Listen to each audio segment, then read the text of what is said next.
शन्नो मित्रः शं वरुणः शन्नो भवत्वर्यमा शन्न इन्द्रो बृहस्पतिः शन्नो विष्णुरुक्रमः ॐ शान्ति शान्ति शान्तिः।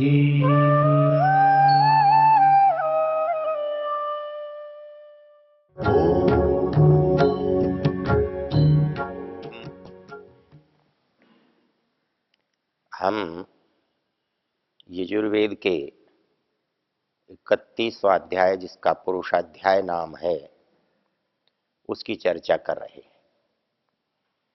इस अध्याय का ऋषि नारायण और देवता पुरुष है।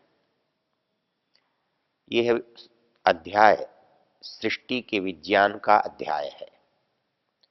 वेद में जो कुछ अध्याय, कुछ सूक्त, कुछ मंत्र जिनमें सृष्टि की उत्पत्ति की चर्चा है, उनमें ये प्रमुख है। और पीछे हमने देखा कौन कौन सी वस्तुएं किस क्रम से इस धरा पर प्रकट होती हैं। चंद्रमा मनसो जातश्चक्षुः सूर्यो अजायत, श्रोत्राद्वायुश्च प्राणश्च मुखादग्निरजायत। हमने इस मंत्र में जो शब्दावली है उसका अर्थ बड़ा सामान्य है। चंद्रमा मनसो जाता, जो उत्पत्ति का स्थान और क्रम है, सारा संसार उस परम पुरुष से उत्पन्न हो रहा है। और उस परम पुरुष के मन से चंद्रमा की उत्पत्ति हुई है। उस परम पुरुष की चक्षुओं से सूर्य निकला है और उसके श्रोत्रों से दिशाएं हैं और उसके मुख से अग्नि प्रकट हुआ है। इस संदर्भ को इसी क्रम से आगे बढ़ाया गया है। नाभ्या आसीदंतरिक्षम शीर्ष्णोद्यौ समवर्तत, पद्भ्याम भूमिर्दिशः श्रोत्रान् तथा लोकान् अकल्पयत्। ये जो संसार बना, ये जो अंतरिक्ष है, इतना बड़ा अवकाश है, खाली स्थान है, ये उस परम पुरुष का नाभि है। हम नाभि केंद्र को कहते हैं, स्रोत को कहते हैं। कहता है ये अंतरिक्ष उस परम पुरुष का नाभि स्थल है। नाभ्या आसीद अंतरिक्षम शीर्ष्णोद्यौ समवर्तत, क्योंकि सिर जो होता है वो ऊंचा दिखाई देता है, तो इस परम पुरुष का जो सिर है वो द्युलोक है। और जो नीचे, जिसे हम पैर कहते हैं, उस परम पुरुष का नीचे का भाग क्या है? कहता है भूमि है। पद्भ्याम भूमि, और ये दिशाएं उसकी श्रोत्र है। एक जो कल्पना जिससे हम समझाना चाहते हैं वो है पुरुष। उसी पुरुष को हम कर्ता बता रहे हैं। वही पुरुष प्रकाशित हो रहा है और वही पुरुष इस संसार के पदार्थों में भी है। इसको समझने के लिए हमने एक चर्चा की थी, वो है ऐतरेय उपनिषद की। ऐतरेय उपनिषद में इन तीनों चीजों को, अर्थात एक तो उत्पत्ति करने वाला है, एक उत्पन्न होने वाला है, और उत्पन्न होने वाले और उत्पन्न करने वाले के बीच में जो साधन है जिनसे निर्माण हो रहा है, उनका क्या स्थान है, उनका क्या महत्व है, उनका क्या स्वरूप है, इसकी चर्चा है। उसमें उपनिषदकार कहता है, ईश्वर बैठा है, सोचता है अकेला क्या करना है, कुछ निर्माण होना चाहिए, कुछ बनाना चाहिए। इसको उपनिषदों में अनेक अनेक स्थानों पर अलग अलग कहा है और विभिन्न धर्म ग्रंथों में भी इस प्रक्रिया को अलग अलग बताया है। यहां आता है एको अहम बहुश्याम। उसने सोचा मैं अकेला क्या करूंगा, मैं बहुत हो जाऊं। दूसरी जगह लिखा स ऐक्षत, उसने चाहा। सृष्टि के जो निर्माण की इच्छा है उसको ईक्षण शक्ति कहते हैं। तो ईक्षण शक्ति से परमेश्वर ने इसका निर्माण किया है। इसको इस्लाम में कुन कहते हैं, उसका अर्थ है हो जा, और ये हो गई।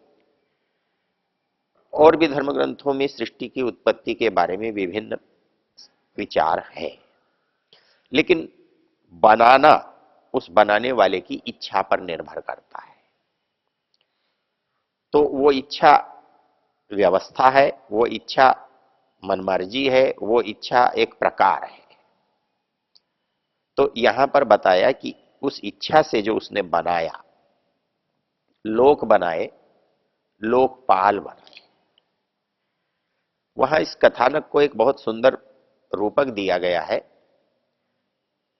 कि उसने जो चीज बनाई वो एक अंडाकार थी, और जैसे अंडा फटता है, अंडा टूटता है, तो उसमें से एक सांग सावयव प्राणी निकलता है। तो वैसे ही उस अंडे से ये संसार निकला। लेकिन ये संसार केवल संसार नहीं था, ये संसार भी एक पुरुष रूप था। तो पुरुष रूप कैसे था? उस अंडे से जो छेद हुआ वो मुख बना। तो वो मुख से क्या हुआ कि अग्नि है, वाच, वाचो अग्नि। मुख वाणी के लिए होता है, तो हमारे मुख में वाणी है, लेकिन उसका बाहर क्या स्थान है? कहता है अग्नि है। मुखाद वाचो वाचो अग्नि। इसी तरह से हम उस परम पुरुष के प्रत्येक अवयव से संसार का एक अवयव बना है। उसकी आंखों से सूर्य बना, उसके हृदय से, मन से चंद्रमा बना, उसके पैरों से धरती बनी, उसके लोम ये वृक्ष और वनस्पति बने। एक तरह से एक पुरुष से जो कुछ उत्पन्न हो सकता है, प्रकट हो सकता है, वो वैसा ही होगा, और वो भी पुरुषाकार है। जब वो संसार रूप पुरुष बना, उसमें लोकपाल बनाए गए। लोकपाल के साथ साथ एक चीज उस परमेश्वर ने और बनाई। उसने कहा एक भूख बनाई और एक प्यास बनाई। अब ये बने हुए पड़े थे, लेकिन ठिकाने नहीं थे। ठिकाने नहीं थे। ये सब कहने लगे प्रजापति से, भला हमको बना दिया है तो हमको उचित स्थान पर रखो, हमको कोई स्थान दो जिसमें हम निवास करें, कोई हमारा स्थान होना चाहिए। तो परमेश्वर ने उनके सामने एक गाय लाकर रखी। उसने कहा चलो इसमें रह जाओ। वो कहते नहीं, ये हमें पसंद नहीं है, ये घर अच्छा घर नहीं है, हम इसमें नहीं रहते। तो उसने कहा घोड़ा ले आए। कहते इसमें रह लो। कहते नहीं, ये भी हमारे रहने की जगह नहीं है, हमारे लिए अच्छा नहीं है। तब उसने मनुष्य का शरीर उपस्थित किया। कहते इसमें रह लो। कहते हाँ, ये बहुत ठीक बनाया है।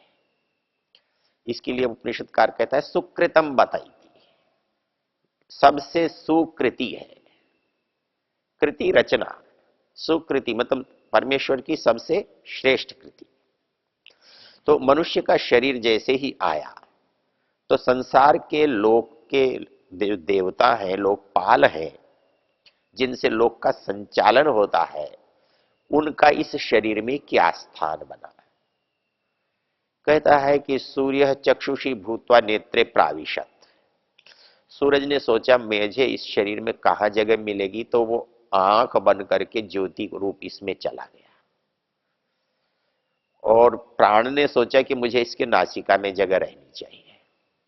दिशाओं ने इसके श्रोत्र में स्थान ले लिया, चंद्रमा ने इसके हृदय में स्थान ले लिया, और ऐसे सारे के सारे जो शरीर के अवयव हैं वो बाहर किस देवता के हैं, और वो बाहर का देवता इस शरीर में किस अंग में रहता है। पूरा शरीर इस तरह से बन जाता है। दो चीजों के लिए स्थान नहीं मिला। कहते हैं कि भूख और प्यास कहां रहे, शरीर में इनके लिए कोई स्थान विशेष नहीं है। तो बोले हम कहां जाएं? उन्होंने कहा तुम इन सब में घुस जाओ, अर्थात जो कुछ ये करेंगे उससे तुम्हारा काम चल जाएगा। और इस तरह से उसने इन्हीं साधनों से एक जो आकार दिया, वो एक पुरुष हमारे सामने उपस्थित हुआ। तो उसी बात को इस मंत्र में कहा है, नाभ्या आसीद अंतरिक्षम। कहता है कि ये जो अंतरिक्ष है पूरा का पूरा संसार का, इस पृथ्वी में जो दिखाई दे रहा है, ये तो उस परमेश्वर का नाभि स्थान है, और ये जो द्युलोक है ये उसका सिर का स्थान है। शीर्षणो द्यौ समवर्तत पदभ्याम भूमिर्दिश श्रोत्रान। और ये श्रोत्र ये दिशाएं हैं, और तथा लोकान अकल्पयत, उसने जो भिन्न भिन्न लोक बनाए हैं वो इसी पुरुष के माध्यम से बनाए हैं।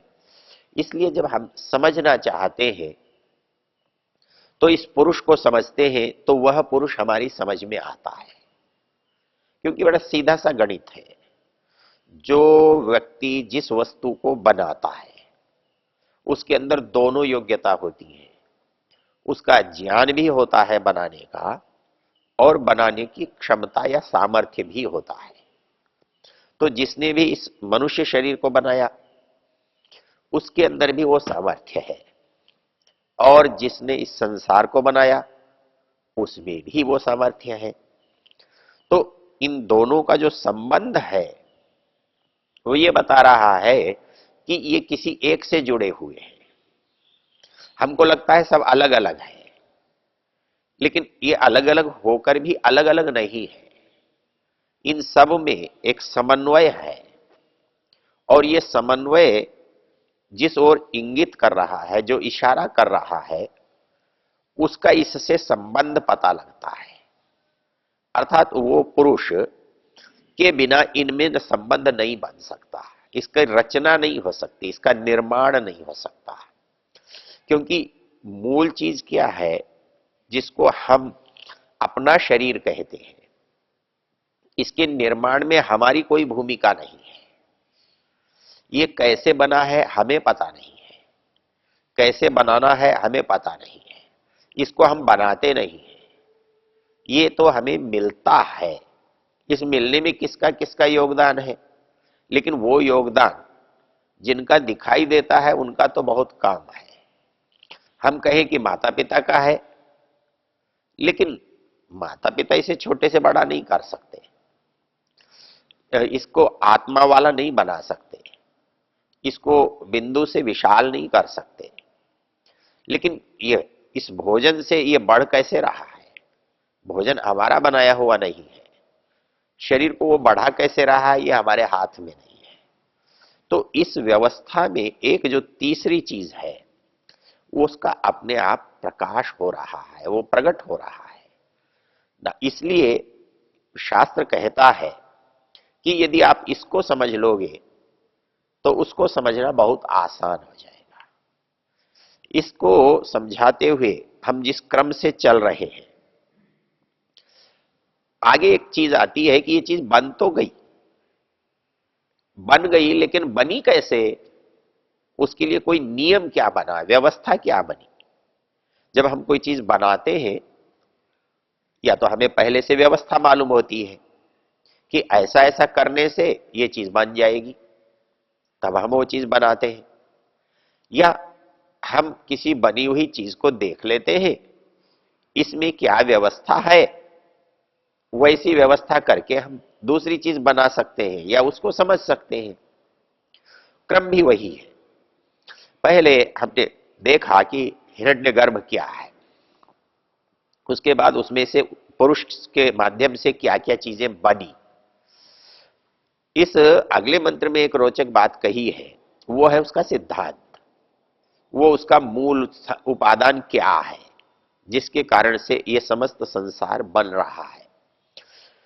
वो कहता है कि सप्तस्यासन परिधया त्रिसप्त समिधा कृता देवा यद यज्ञम तन्वाना अबद्धन पुरुषम पशु। और यही एक मंत्र और है, यत पुरुषेण हविषा देवा यज्ञम अतन्वत वसंतोस्यासीदाज्यम ग्रीष्म इद्म शरत हवि। अब यह रूपक बदल गया। कहता है कि ये जो पुरुष बना था, इस पुरुष से उस पुरुष को समझेंगे कैसे।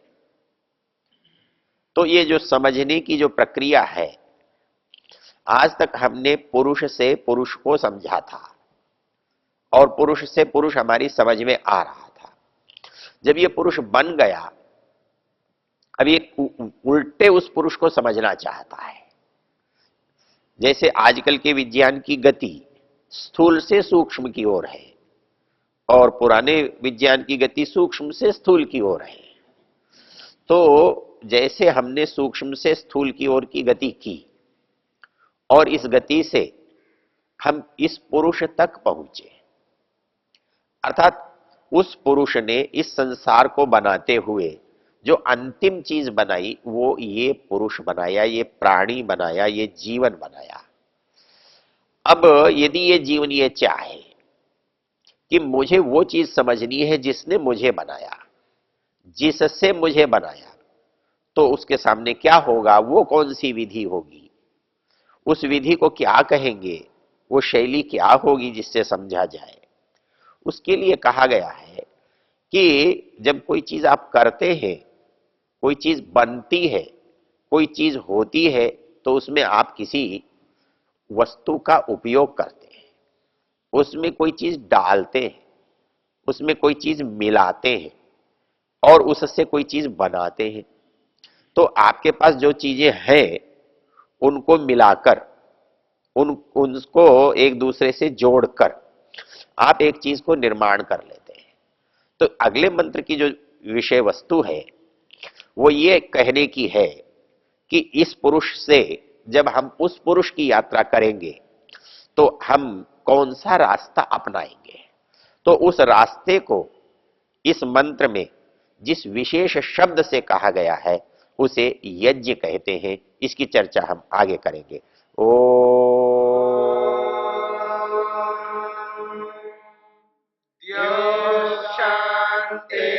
शांतिरंतरिक्षं शांति पृथिवी शांतिरापः शांतिरोषधयः शांति वनस्पतयः शांतिर्विश्वे देवा शांतिर्ब्रह्म शांति सर्वं शांति शांतिरेव शांति क्षमा शांतिरेधि।